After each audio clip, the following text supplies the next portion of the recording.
Estimados irmãos espíritas e não espíritas, sejam bem-vindos ao nosso canal. Inscreva-se, compartilhe, avalie. Boa tarde a todos os nossos irmãos da Casa Espírita Maria de Nazaré, na cidade de Gravatá, em Pernambuco. Que a paz de Jesus esteja em todos os corações aqui presentes, encarnados e desencarnados, balsamizando dores, esclarecendo dúvidas, enxugando lágrimas, fortalecendo a fé. Foi-nos solicitado conversarmos um pouco sobre o tema: se alguém vos bater na face direita, apresentai-lhe também a outra. Evidentemente que para construirmos uma reflexão em torno do Evangelho de Jesus, nós precisamos de uma base evangélica. E nós fomos buscá-la no Evangelho de Mateus, capítulo 5, versículos 38 e 39. Aprendeste que foi dito, olho por olho e dente por dente. Eu, porém, vos digo que não resistais ao mal que vos queiram fazer. Que se alguém vos bater na face direita, lhe apresenteis também a outra. Então, esta é uma fala de Jesus e que está assinalada no Evangelho de Mateus, capítulo 5, versículos 38 e 39. Você pode perguntar, em que contexto Jesus falou isso? Esta passagem faz parte do primeiro e mais importante pronunciamento público de Jesus, que foi o Sermão do Monte, também conhecido como Sermão da Montanha. A importância desse Sermão do Monte, ou da Montanha, foi destacada por Mahatma Gandhi, que não era cristão, mas afirmou certa vez: se perdessem todos os livros sacros da humanidade e só se salvasse o Sermão da Montanha, nada estaria perdido. Então, alguém da envergadura moral de Gandhi reconhece a importância, a grandeza e a aplicabilidade dos ensinos de Jesus que estão constantes no Sermão da Montanha. E o evangelista Mateus dedica o capítulo 5 do seu evangelho integralmente à apresentação do Sermão do Monte. Ao todo são 48 versículos que se encerram com a grande proposta de Jesus, exatamente o 48º versículo, em que Jesus disse: sede vós perfeitos, como perfeito é o vosso Pai que está nos céus. Evidentemente que devemos compreender isto como uma perfeição relativa, que é a perfeição absoluta de Deus. Mas enquanto espíritos, nós todos somos perfectíveis, ou seja, passíveis de perfeição. Mas é algo que depende de cada um de nós, que depende da nossa vontade. Mas vamos refletir um pouco sobre essa expressão dar a outra face, ou apresentai, ou apresenteis também a outra. Sem dúvida, é uma frase na doutrina cristã do Sermão do Monte, cujo significado é de responder à violência sem o uso da vingança. Você pode estar dizendo, mas se responder, já está nivelando, foi agredido, responde agredido, não. Você pode responder, inclusive, no silêncio, o silêncio orante. A resposta, obrigatoriamente, não precisa ser nem verbal e muito menos de natureza física. Esta passagem, dar a outra face ou apresenteis também a outra, ela é interpretada de várias maneiras, ordenando a não resistência ou defendendo o pacifismo cristão. Esta é a razão pela qual Gandhi elogiou e fez um comentário elevado sobre o Sermão da Montanha. Gandhi era um pacifista. Agora, é fato que sempre se constituiu uma dificuldade para nós, seres humanos, nos posicionarmos de forma serena ante os dissabores da vida. Nós ainda temos uma razoável dificuldade para enfrentar as desditas. Em primeiro lugar, porque ainda não compreendemos que estamos no planeta de prova e expiações. Nós não estamos num planeta, num mundo ditoso. Nós estamos no planeta de provas e expiações. Antes dessa etapa, nós éramos primitivos.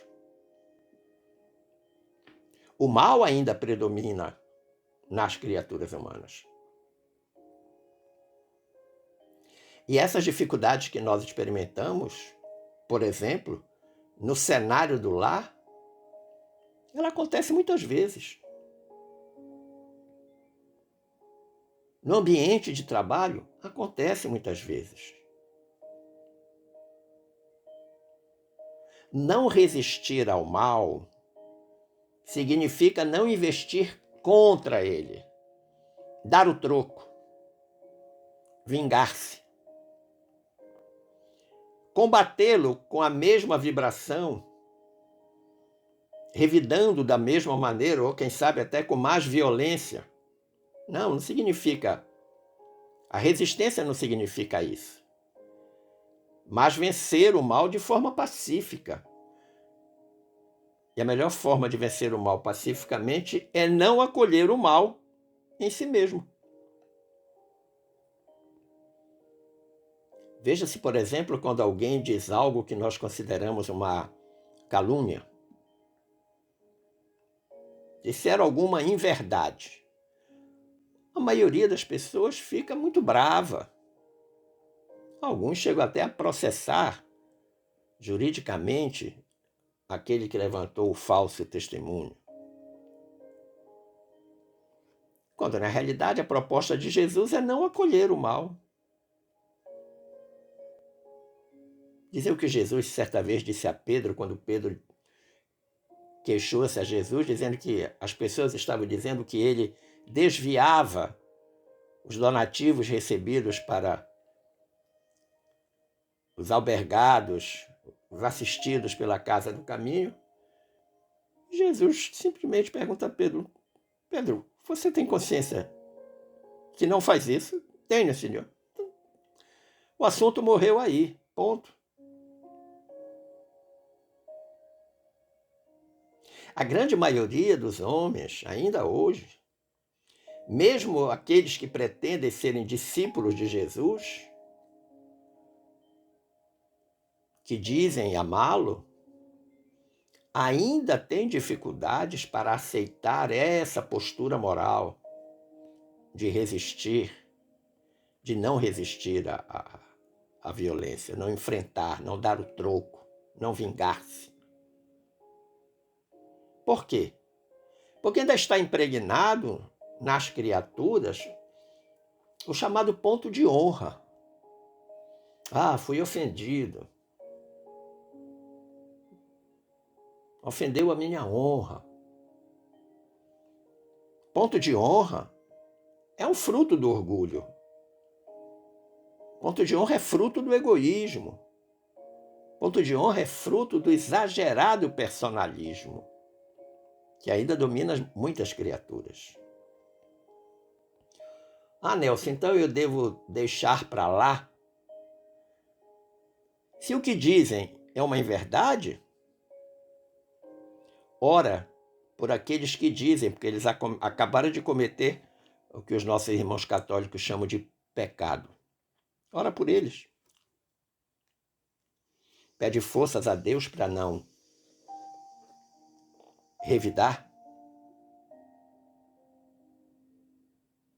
A gente precisa entender que todo aquele que busca colocar os valores espirituais acima dos valores materiais tem muita dificuldade em face da imperfeição moral que todos temos. Por isso estamos num planeta de provas e expiações. Então, nessa condição, é preciso ter muita coragem para suportar um insulto, uma agressão. Coragem para enfrentar, coragem para aceitar, coragem para não revidar. Essa é a coragem mais importante. O do não revidar. Como eu falei anteriormente, o que se convencionou chamar de ponto de honra é o que produz essa suscetibilidade sombria, essa zona sombria que temos dentro de nós, nascida do orgulho, da exaltação da personalidade. É isso que leva o homem a retribuir a injúria com outra injúria, a ofensa com outra ofensa.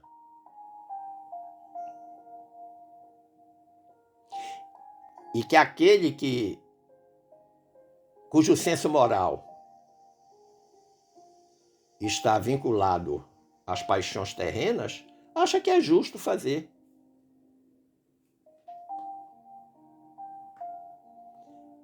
A lei mosaica, ela prescrevia olho por olho, dente por dente, mas que estava harmonizada com a época em que Moisés vivia.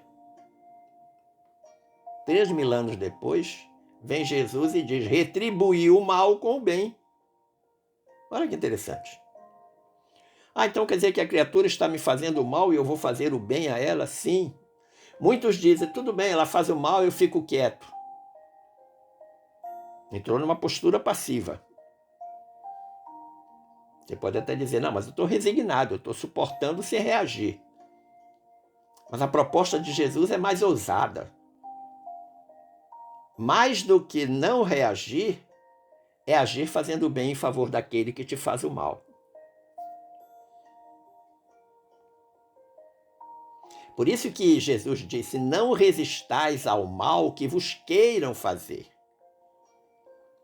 E aí vem em seguida a frase que é título da reflexão: se alguém vos bater numa face, apresentai-lhe a outra. Apanhou na face direita, oferece a face esquerda. Evidentemente que isto é simbólico, é alegórico. Jesus estava utilizando uma figura de linguagem, estava usando circunstâncias da época para fazê-los entender qual deveria ser a postura diante da ofensa. Ao orgulhoso, esse ensino de Jesus pode parecer uma covardia. Porque o orgulhoso não consegue entender que haja mais coragem em suportar o insulto do que vingar-se, do que realizar a vingança. E por que ele não compreende? Porque a visão do orgulhoso não ultrapassa o presente. Ele não tem ideia da vida futura. Ele ainda não aprendeu que ele constrói o futuro dele agora, mas não é o futuro encarnado. mas é o futuro quando ele desencarnar, quando ele voltar a ser espírito e retornar à pátria espiritual.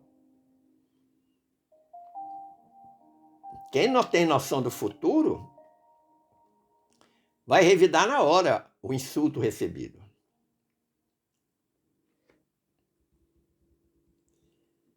A gente deve tomar ao pé da letra esse preceito? Mais ou menos como o olho por olho, dente por dente?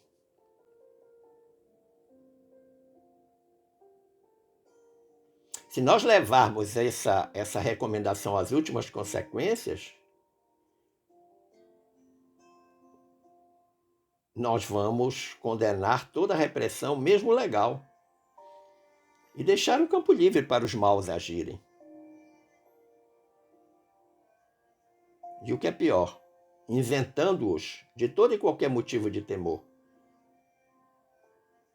Se nós não colocarmos freio às agressões, muito rapidamente todas as pessoas boas vão ser vítimas das pessoas más. É preciso que haja uma sanção. E do ponto de vista humano, material, há sanções jurídicas, há sanções penais para isso. E do ponto de vista espiritual, qual é a lei que se aplica? A lei do amor. A lei do BIP, benevolência para com todos, indulgência para com as imperfeições alheias, perdão das ofensas.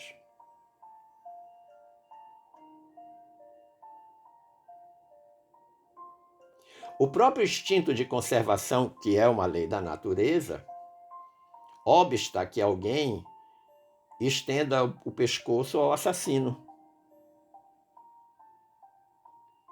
O próprio instinto de conservação humana, a lei de conservação é uma lei moral, está lá na terceira parte do Livro dos Espíritos, impede que o homem ofereça-se gratuitamente ao mal, a quem quer praticar o mal. Jesus, quando recomendou apresentar a outra face, ele não estava interditando a defesa. Ele estava condenando a vingança. É isso que precisa ficar bem claro para todos nós.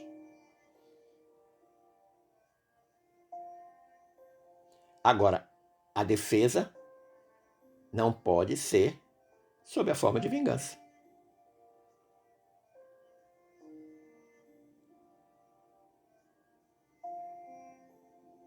Jesus estava querendo dizer que nós não podemos retribuir o mal com o mal.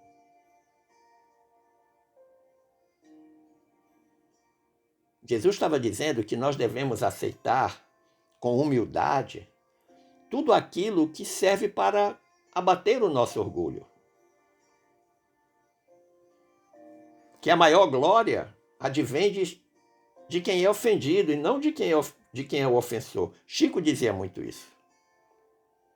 Eu fico muito triste quando sou ofendido, mas ficaria muito mais triste se eu fosse o ofensor.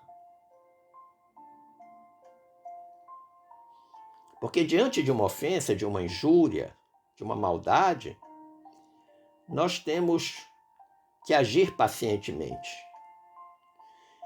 e com todo o cuidado do mundo para não praticar uma injustiça igual ou pior daquela que foi praticada para conosco.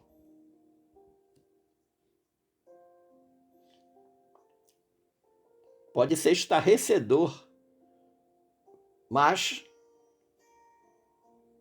mais vale ser enganado do que ser um enganador.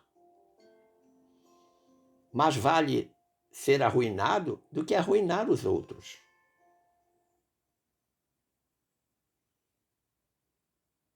Há um item do nosso evangelho que fala sobre o duelo. Quando nós assimilamos o golpe, quando nós entendemos, compreendemos e perdoamos, nós estamos exatamente condenando o duelo, a possibilidade de haver uma refrega qualquer com base na vingança.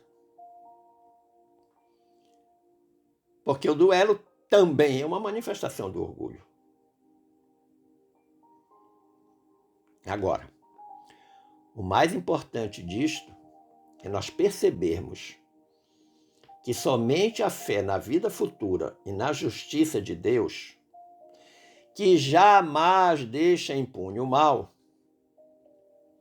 somente com esta fé na vida futura, é que nós podemos ter força de suportar pacientemente os golpes que nos sejam desferidos contra os nossos interesses, contra o nosso amor próprio.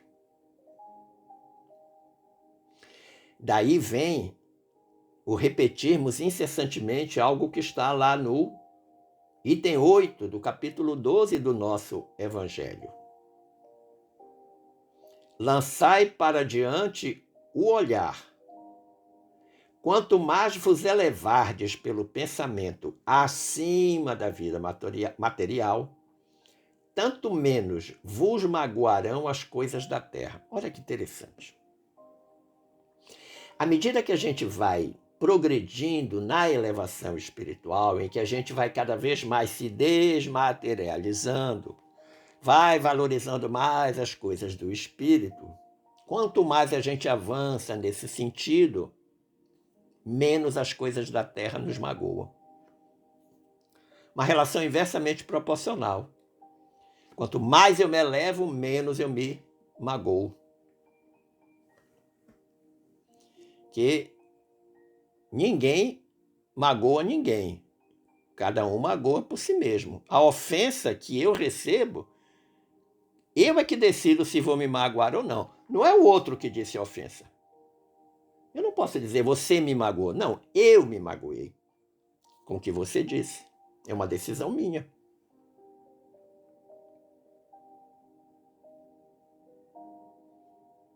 O mal deve ser combatido, sem dúvida, pois quem prejudica o outro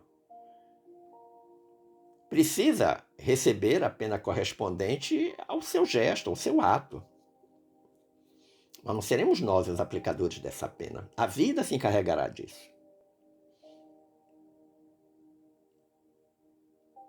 E todos nós, de uma forma ou de outra, acabamos tendo que entrar no processo de reeducação. Quando ofendemos, quando magoamos as pessoas, principalmente quando ofendemos.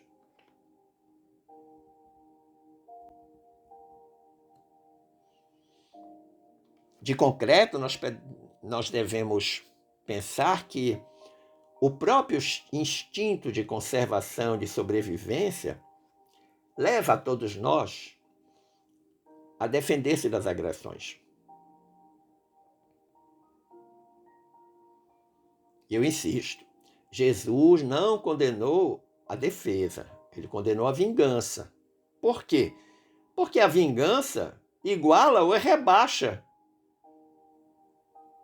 a condição espiritual da vítima, colocando no mesmo nível do agressor. Quando você se vinga, quando você reage, você fica no mesmo nível. A sua condição espiritual vai para o mesmo nível da condição espiritual daquele que lhe ofendeu, que lhe agrediu. Oferecer a outra face não significa, ou melhor, significa não revidar. Não exaltar a ofensa. Dando para a ofensa, às vezes, uma importância que ela não tem. Aquela história que eu contei, que Pedro se queixou para Jesus, que está lá na obra do Humberto de Campos, Contos desta e de outras vidas. Nós não podemos dar para a ofensa essa importância que ela não tem. E a melhor forma de nós fazermos isso é recebê-la com humildade. Porque tem duas circunstâncias que a gente precisa observar quando a gente é ofendido.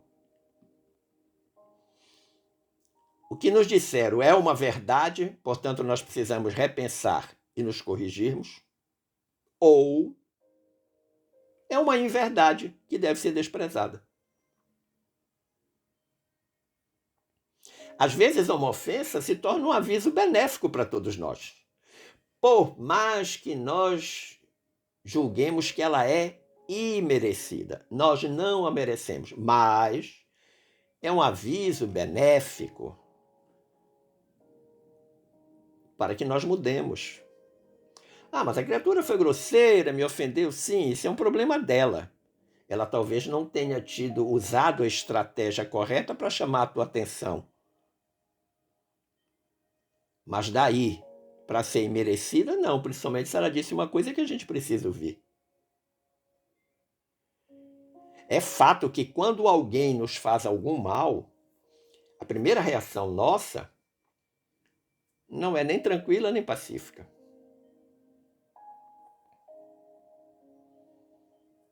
Nós sofremos no campo emocional, no campo espiritual, o campo emocional às vezes com graves repercussões físicas. Tem pessoas que muitas vezes, ao serem ofendidas, assimilam o golpe, mas às vezes de forma equivocada, e são capazes de morrer do infarto. Gostariam de dizer, mas sabem que se abrir a boca, se for reagir, usando o ditado popular, a emenda pode ser pior do que o soneto. O Espiritismo nos ensina que oferecer a outra face significa perdoar as pessoas, ter mansidão diante de uma ofensa, sem pensamento oculto e nem tampouco condições.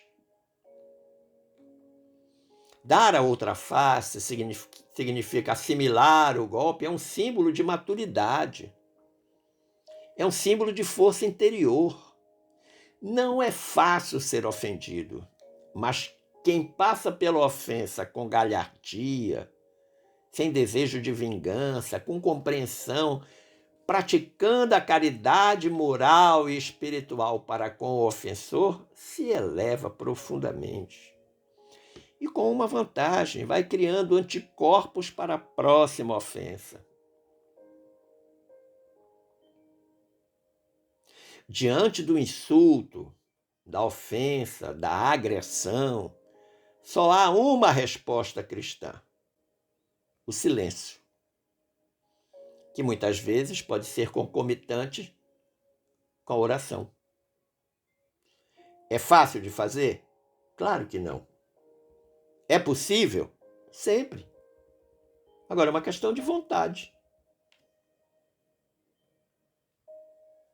Por essa razão que nós temos que ser prudentes no que dizemos. Precisamos sempre pensar antes de falar. Quando nós nos deparamos com pessoas que são difíceis de lidar, nós precisamos ser prudentes. Não devemos falar nunca pelo impulso. Ela diz alguma coisa que é uma grande bobagem, que te chateia, que te aborrece. Você tem que tomar cuidado na tua resposta, tem que pensar melhor no que vai dizer. E nessa hora o silêncio é pedagógico.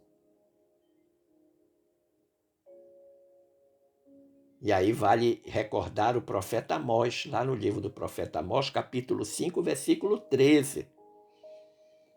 Diz Amós: por isso o prudente se cala neste tempo, porque o tempo é mau.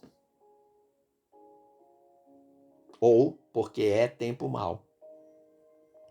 O que é tempo mau? É aquela oportunidade de você dizer uma bobagem. Muitas vezes, quando a boca se cala, os ânimos pacificam. A benfeitora Joana de Ângeles, lá na obra Nascente de Bênçãos, tem um capítulo nessa obra chamado Irascibilidade. Está na página 10. Ele começa na página 10. Essa obra da benfeitora, com a pena mediúnica do Divaldo Franco, ela foi recebida por Divaldo no dia 13 de maio de 2001. Portanto, há 22 anos, na cidade de Frankfurt, na Alemanha. Divaldo estava em uma viagem de divulgação da doutrina dos espíritos na cidade de Frankfurt. Depois de uma palestra, Joana trouxe esta mensagem.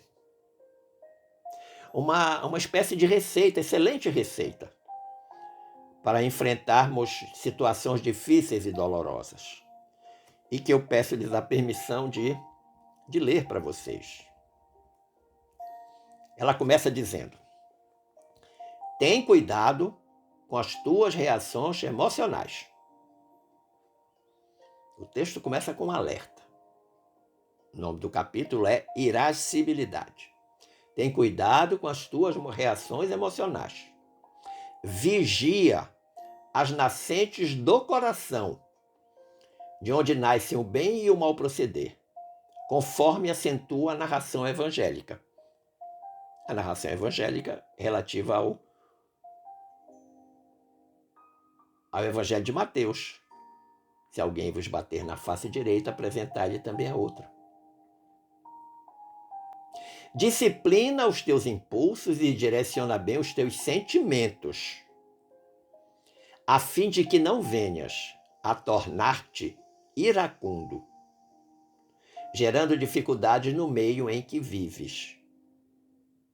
Concede aos demais o direito de serem conforme o conseguem, e não de acordo com as tuas imposições, nem sempre devidas. Olha que interessante. Chico dizia: a mim compete aceitar as pessoas como elas são e me esforçar para ser cada vez melhor. A Joana prossegue dizendo: considera que as tuas dificuldades não são diferentes daquelas que aturdem outros corações e outros comportamentos. Não tomes como medida de procedimento para o teu próximo os teus atos, quase sempre arbitrários e tiranizantes. Da mesma forma que não te permites dirigir por outrem, não pretendas impor-te aos outros. Isso é tão comum aos humanos, né? A gente não quer que ninguém tutele a nossa vida, mas gostamos de tutelar a vida dos outros. Segue a Joana. No Colégio Galileu, Colegiado Apostólico de Jesus, Judas apresentava-se sempre recalcitrante, iracundo, solitário. E foi ele quem entregou Jesus aos seus inimigos. E ao dar-se conta do hediondo crime, atirou-se ao abismo do suicídio, por lhe faltarem valores morais, a fim de sofrer as consequências da traição infamante. Então, Joana, que tem um conhecimento de psicologia humana absolutamente extraordinário, ela está dando aqui umas características que muitas vezes nós encontramos nas pessoas e nós mesmos. Né? Ser recalcitrante, está sempre na defensiva, teimoso, mas também iracundo, o que a gente chama comumente de pavio curto. Qualquer coisinha magoa, chateia. O movimento espírita se fala muito que é melindroso. E é também solitário. É uma pessoa avessa às relações com as outras pessoas. E aí ela coloca essas características que tinha o Judas, né? Não sei se numa tentativa de associar a ação dele, que foi de entregar Jesus. E ela prossegue: Hitler, desconfiado e feroz, vitimado pela paixão hedonista em torno de uma raça superior, conduziu a sociedade ao caos de uma guerra sem precedente na história. E covarde, ante os efeitos danosos do seu desequilíbrio, também atirou-se ao fundo do poço do suicídio nefasto. Sem comentários, né? João, o discípulo amado, pela sua afabilidade e doçura, compreensão humana de todos os seres, não experimentou o holocausto, havendo vivido para testemunhar pelo amor a excelência da doutrina do seu mestre. João foi o único apóstolo, o único discípulo de Jesus que não morreu de morte violenta, que não foi assassinado. João morreu de morte natural na ilha de Patmos. Mahatma Gandhi, pacifista e confiante em Deus, suportou prisões e humilhações constantes, mas fiel aos objetivos da não violência, libertou centenas de milhões de indianos e paquistaneses das algemas da escravidão ao estrangeiro, aos ingleses. Não precisou levantar uma arma. Nem por isso deixou de ter uma morte trágica. Diz ainda Joana, o progresso da humanidade dá-se através daqueles homens e mulheres que se convertem em lições vivas de bondade e misericórdia, de amor e compaixão, de trabalho e de dedicação aos diversos mistérios a que se entregam, impulsionando as demais criaturas na direção da liberdade e da felicidade. Nunca se impõem, antes, são seguidos pelos exemplos de renúncia e de serviço, de que dão mostras, autossuperando-se em demonstração viva da legitimidade dos postulados que abraçam. Simplesmente magnífico este pensamento da Joana de Ângeles. E nós temos aí um Chico Xavier como exemplo de tudo isso que ela está dizendo, o Divaldo Franco. E aí ela faz uma recomendação. Assim, tem cuidado. Ninguém tem o dever de suportar a tua irascibilidade, que é a condição inferior do teu caráter. Bom, então ser irascível é uma condição inferior do caráter. Ponto diagnóstico é esse. Estás reencarnado para superar os atavismos que te retêm na retaguarda do processo evolutivo, e não para os distenderes como tenazes que excruciem os companheiros em marcha. Os atavismos que todos nós temos, eles não devem servir para sacrificar aqueles que caminham conosco. Aprende, pois, a ceder, a compreender, dando oportunidade a todos e confiando nas bênçãos dos tempos que alteram as mais vigorosas expressões do planeta, incluindo também os temperamentos humanos. As bênçãos do tempo modificando, melhorando o temperamento humano. Sim, porque essa mudança de temperamento, essa mudança do caráter, isso não é uma coisa de segunda para terça, de um dia para o outro, de janeiro para fevereiro, não. Às vezes você passa uma encarnação toda tentando e não chega ao bom termo que desejava. Vai ficar para a próxima experiência corporal. E aí ela faz uma advertência, ela diz, o mundo está cansado de líderes carismáticos pela agressividade, pela presunção, pelo despotismo. Ora, se nós não já vimos e vemos isso constantemente. As criaturas já não suportam aqueloutras que se gostam de impor, de exigir, e se consideram melhores, mais valiosas, superiores, quase indispensáveis. Oh, quantas pessoas nós conhecemos assim, hein? E aí ela faz um aceno de esperança. Estes são dias de renovação planetária, de mudanças de atitudes perante os acontecimentos, de reconstrução social e de dignificação coletiva. Essa passagem do planeta de provas e expiações para o mundo de regeneração é exatamente por este caminho aí. Os dias que nós estamos vivendo são dias de renovação planetária. Mas todos nós temos que estar comprometidos com esta renovação. E ela diz: há muito desconforto aguardando amparo e muita aflição esperando socorro e bondade. E às vezes nós não temos olhos de ver essas circunstâncias. Sejam as tuas palavras que dulcificam, acalmam e orientam. Permanece em posição de amigo, de irmão, de exemplo. Olha que interessante. Está usando o verbo para permanecer,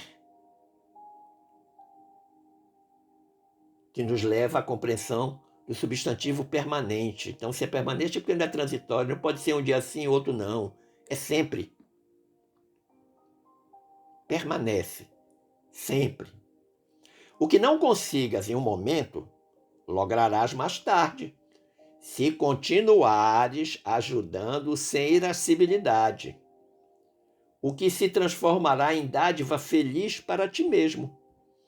Porquanto aquilo que é direcionado ao próximo sempre retorna ao seio de quem o projetou. Noutras palavras, o benefício da caridade primeiro alcança o caridoso. Ama e acalma-te, preservando a paciência e vivendo em paz. E aí eu lembrei da música do Nando Cordel. A paz no mundo começa em mim. Se tenho paz, com certeza sou feliz. Mas ela diz: ama e acalma-te. Sim, porque nós vivemos num frisson desses tempos odiernos. E quando ela diz preservando a paciência, significa dizer que a paciência já está em nós. Precisamos ampliá-la, consolidá-la e preservá-la. Ou seja, nós não podemos nos deixar levar pelas dificuldades da vida e perder a paciência. E aconselha no final viver em paz consigo mesmo, em paz com a consciência. Portanto, meu amigo, minha amiga, se alguém vos bater na face direita, apresentai-lhe também a outra.